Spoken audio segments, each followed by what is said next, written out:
আসসালামু আলাইকুম, কেমন আছেন আপনারা? নাদিরাস কিচেনে আপনাদের সবাইকে জানাই স্বাগত। আজকে বানাবো চিকেন পরোটা। খুবই ইউনিক একটি রেসিপি, খুবই মজাদার আর খুব সহজভাবেই বানিয়ে দেখানোর চেষ্টা করেছি। যে কেউ বানিয়ে নিতে পারবেন, আশা করছি আপনাদের ভালো লাগবে। চলুন শুরু করি। প্রথমেই একটা পাত্রের মধ্যে 3 কাপ আটা দিয়ে দিচ্ছি। আপনারা চাইলে ময়দা দিয়েও বানাতে পারবেন। 1 চা চামচ চিনি দিয়ে দিলাম আর হাফ চা চামচ লবণ দিয়ে দিচ্ছি। অল্প একটু জোয়ানকে হাত দিয়ে ঘষে এভাবে দিয়ে দিলাম। এতে করে খুব সুন্দর জোয়ানের ফ্লেভার আসবে আর হজমেরও কাজ করবে। 4 চামচের 3 ভাগের 1 ভাগ হিং দিয়ে দিলাম। এতে করে খুব সুন্দর গন্ধ আসে পরোটার মধ্যে। আপনারা চাইলে স্কিপ করতে পারেন। 2 টেবিল চামচ মতো সাদা তেল দিয়ে দিলাম। দিয়ে খুব ভালোভাবে ময়ান করে নিতে হবে। বেশ কিছুক্ষণ ময়ান করার পর হাত দিয়ে মুঠো করলে দেখবেন এইভাবে দলা পেকে যাচ্ছে, তখন জানবেন ময়ান করা হয়ে গেছে। এই পর্যায়ে কুসুম গরম জল দিয়ে আমি এটাকে মেখে নিচ্ছি। দিয়ে একটা নরম ডো বানিয়ে নিতে হবে। এইখানে 3 কাপ আটার জন্য 1.5 কাপ মতো জল লেগেছে। আপনাদের একটু কম বা বেশি লাগতে পারে। একটু সময় নিয়ে খুব ভালোভাবে একটা ডো বানিয়ে নিয়েছি। আপনারা দেখেই বুঝতে পারছেন। পরোটার ডো কিন্তু সবসময় নরম করেই বানাতে হয়, তাই অবশ্যই একটু নরম করে বানিয়ে নিতে হবে। ডোটা মাখা হয়ে গেছে। এইবার ওপর থেকে একটু সাদা তেল দিয়ে দিলাম। তারপর একটা ভেজা কাপড় দিয়ে ঢেকে রাখছি 15 মিনিটের জন্য। এরপর গ্যাসের ওপরে একটি কড়াই বসিয়ে দিয়েছি আর তার মধ্যে দিয়ে দিচ্ছি 2 টেবিল চামচ মতো সরিষার তেল। তেল যখন হালকা গরম হতে শুরু করেছে, এই পর্যায়ে 4 চামচের 3 ভাগের 1 ভাগ গোটা জিরা দিয়ে দিলাম। কয়েক সেকেন্ড পরেই দিয়ে দিচ্ছি এখানে 1 ইঞ্চি আদাকে কুচো করে রেখেছিলাম, সেটিকেও দিয়ে দিলাম। দিয়ে কয়েক সেকেন্ড মতো একটু ভেজে নিচ্ছি। তারপর দুটো বড় সাইজের পেঁয়াজকে চপ করে রেখেছিলাম, সেটিকেও দিয়ে দিচ্ছি। আবারও 2 মিনিট মতো পেঁয়াজটাকে ভেজে নিয়েছি। তারপর এখানে 8 থেকে 10 কোয়া রসুনকে চপ করে রেখেছিলাম, সেটিকেও দিয়ে দিলাম। দিয়ে আবারও কয়েক সেকেন্ড মতো একটু নাড়াচাড়া করে নিয়েছি। তারপর এর মধ্যে দিয়ে দিচ্ছি কাঁচা লঙ্কা। এখানে আমি 6টা কাঁচা লঙ্কাকে চপ করে নিয়েছিলাম, সেটিকেও দিয়ে দিলাম। তারপর একটা বড় সাইজের টমেটোকে চপ করে নিয়েছিলাম, সেটাকেও দিয়ে দিলাম। দিয়ে খুব ভালো করে একটু সময় নিয়ে এগুলিকে ভেজে নিচ্ছি। প্রায় 3 থেকে 4 মিনিট ভেজে নেওয়ার পর আমি 500 গ্রাম বোনলেস চিকেনকে এরকম কিমা করে রেখেছিলাম, সেটিকে দিয়ে দিচ্ছি। আপনারা চাইলে মিক্সিতেও পেস্ট করে নিতে পারবেন। দিয়ে খুব ভালোভাবে এই মশলার সাথে এই চিকেনটাকে মিশিয়ে দিতে হবে। গ্যাসের ফ্লেম এই পর্যায়ে মিডিয়ামে রয়েছে। চিকেনটা দেওয়ার পর দেখবেন এরকম দলা পেকে যাবে, তখন এই স্প্যাচুলাটা দিয়েই আমি একটু ভেঙে দিচ্ছি, যাতে একটু দানা দানা ভাব হয়ে যায়। আপনারা হয়তো দেখেই বুঝতে পারছেন। বেশ কিছুক্ষণ এইভাবে নাড়াচাড়া করে নিয়েছি চিকেনটাকে। তারপর 1 চা চামচ ভর্তি করে লঙ্কার গুঁড়ো দিয়ে দিলাম আর 4 চামচের 3 ভাগের 1 ভাগ হলুদের গুঁড়ো দিলাম। হাফ চা চামচ ধনিয়া গুঁড়ো দিলাম আর হাফ চা চামচ জিরা গুঁড়ো দিয়ে দিলাম। দিয়ে আবারও খুব ভালো করে মিশিয়ে নিতে হবে। খুব ভালো করে একটু মিশিয়ে নিয়েছি। এরপর এটিকে 5 মিনিটের জন্য ঢেকে রাখছি। 5 মিনিট পর আপনাদের দেখাচ্ছি। এই পর্যায়ে কিন্তু গ্যাসের ফ্লেমটা মিডিয়ামে রেখেছি। 5 মিনিট পর ঢাকনাটা খুলে নিয়েছি আর দেখুন অনেকটা জল ছাড়তে শুরু করেছে। চিকেনটা প্রায় 90% মতো কুকড হয়ে গেছে।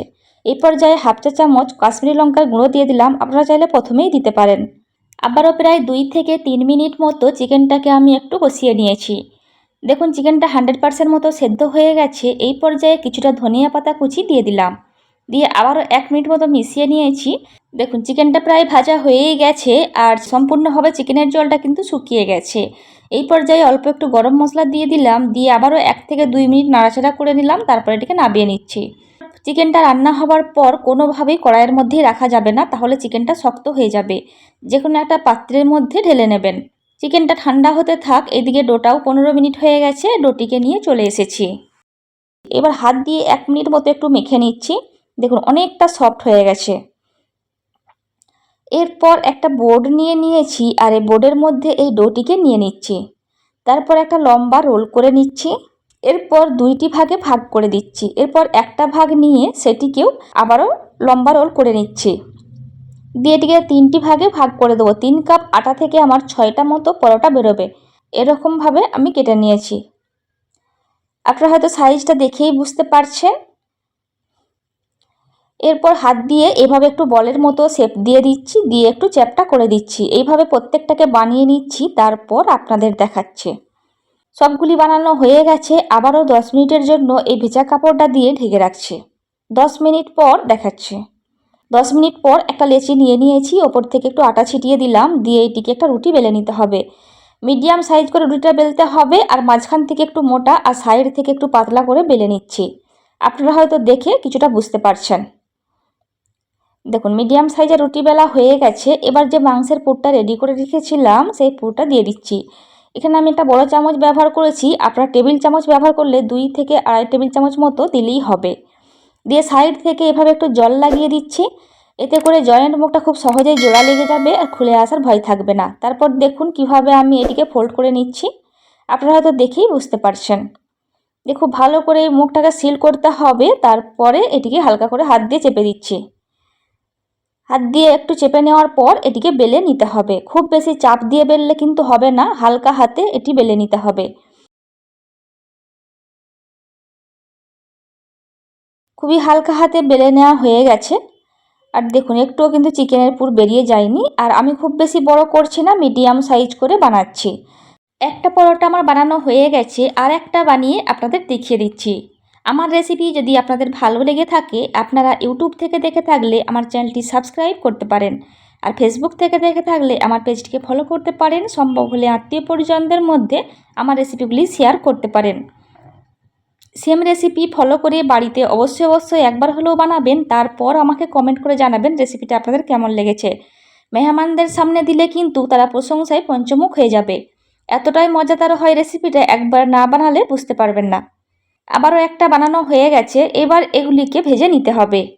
গ্যাসের উপরে একটি তাওয়া আগে থেকে গরম হতে দিয়েছিলাম, তাওয়াটি খুব ভালো করে গরম হয়ে গেছে। এরপর পরোটাটির যে অংশে আমরা ভাঁজ দিয়েছিলাম সেই দিকটা নিচের দিকে দিয়ে দিচ্ছি, দিয়ে আগে শুকনো সেঁকে নিতে হবে। 1 মিনিট এক পিসটা সেঁকে নিয়েছি, অপর পিসটাকেও 1 মিনিট মতো সেঁকে নিচ্ছি।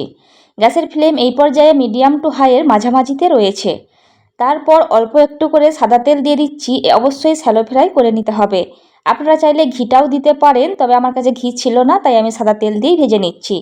পরোটার মধ্যে ঘি বা তেল দেওয়ার পরে গ্যাসের ফ্লেমটা মিডিয়াম টু লোয়ের মাঝামাঝিতে রাখতে হবে, না হলে পরোটাটি খুব তাড়াতাড়ি পুড়ে যাবে। একটা পরোটা আমার ভাজা হয়ে গেছে, এইবার এটিকে তুলে নিচ্ছি। তারপর তাওয়াটিকে খুব ভালো করে মুছে নিতে হবে, তারপর আরেকটি পরোটা দিয়ে দিচ্ছি। আজকের রেসিপি আপনাদের কেমন লেগেছে আমাকে অবশ্যই কমেন্ট করে জানাবেন। ভালো লাগলে অবশ্যই একটি লাইক দেবেন। এই রেসিপি সংক্রান্ত কোনো কোয়ারিজ থাকলে সেটাও আমাকে জানাবেন, আমি অবশ্যই আপনাদের রিপ্লাই করব। আরও নতুন কোনো রেসিপি দেখতে চাইলে সেটাও আমাকে কমেন্ট করে জানাবেন, আমি অবশ্যই চেষ্টা করব আপনাদের বানিয়ে দেখানোর। দেখুন আর একটা পরোটাও আমার ভাজা প্রায় হয়েই এসেছে। এইভাবে সবগুলি পরোটা আমি ভেজে নিচ্ছি, তারপর আপনাদের দেখাচ্ছি। সবগুলি পরোটা ভাজা হয়ে গেছে, আর দেখুন সুন্দরভাবে গার্নিশ করে নিয়ে চলে এসেছি। একটা পরোটা আমি কেটে রেখেছি, আর সঙ্গে রেখেছি টমেটো সস আর গ্রিন চাটনি। এই পরোটাটি টমেটো সস আর গ্রিন চাটনির সাথে খেতে কিন্তু অসম্ভব ভালো লাগে। আর দেখুন চিকেনে পুরো ভরপুর হয়ে রয়েছে ভেতরটা, খেতে হয়েছিল অসম্ভব মজার। বাড়িতে অবশ্যই একবার হলেও বানাবেন, তারপর আমাকে অবশ্যই কমেন্ট করে জানাবেন। ভিডিওটা এখানেই শেষ করছি। ভালো থাকবেন সবাই, আমাদের দোয়া করবেন, আমাদের রেসিপিগুলি দেখবেন। খোদা হাফেজ।